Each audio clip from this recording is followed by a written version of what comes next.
Oke teman-teman, kembali lagi di YouTube saya. Kali ini saya akan menceritakan sejarah bakso.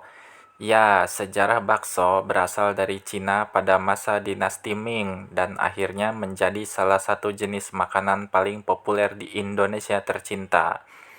Sejarah bakso sangat panjang, bermula dari bakti seorang anak kepada ibunya pada masa dinasti Ming tahun 1368 sampai 1644 di Cina.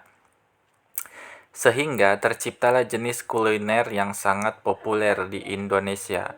Di masa akhir dinasti Ming pada abad ke-17 Masehi, hidup seorang anak bernama Meng Bo yang tinggal bersama ibunya. Meng Bo sangat ingin memasak daging yang disukai ibu. Namun, karena usia sudah renta, gigi ibunya sudah tidak bisa mengunyah daging. Meng Bo lalu berpikir keras bagaimana caranya memasak daging agar bisa dimakan oleh ibunya. Ia tiba-tiba teringat masakan lunak sejenis mochi yang terbuat dari ketan dan ditumbuk sampai halus. Dari situ Meng Bo langsung beraksi. Daging yang alot ditumbuk sampai halus. Kemudian dibentuk bulat-bulat kecil agar mudah dinikmati bersama kuah kaldu hangat.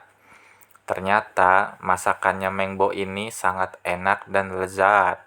Kisah Meng Bo dan resep baksonya tersebar luas ke berbagai penjuru kota.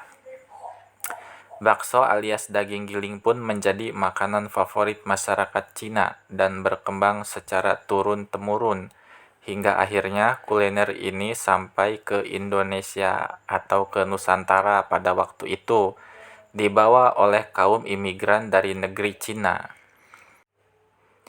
Bakso diperkirakan masuk ke Nusantara melalui para pedagang Tiongkok. Terbukti dari penamaan bakso yang berasal dari kata bak-so dalam bahasa Hokkien yang secara harfiah berarti daging yang digiling. Namun karena orang Nusantara pada waktu itu sebagian besar Muslim, mereka tidak menggunakan daging babi sebagai bahan utama, melainkan daging sapi, kambing, ayam, hingga kerbau. Akulturasi budaya pun terjadi, hingga terdapat berbagai variasi-variasi resep bakso menyesuaikan lokasi.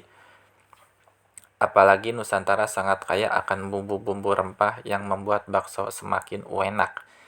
Sehingga banyak jenis bakso di Indonesia yang sangat terkenal dan sedap. Bisa dinikmati oleh semua kalangan, tidak memandang tua, muda, golongan, dan lain-lain. Oke teman-teman, segitu saja sejarah singkat tentang bakso. Mohon maaf jika ada kesalahan, dan bagi penggemar bakso silakan like, comment, and subscribe jika berkenan. Terima kasih, sampai jumpa lagi.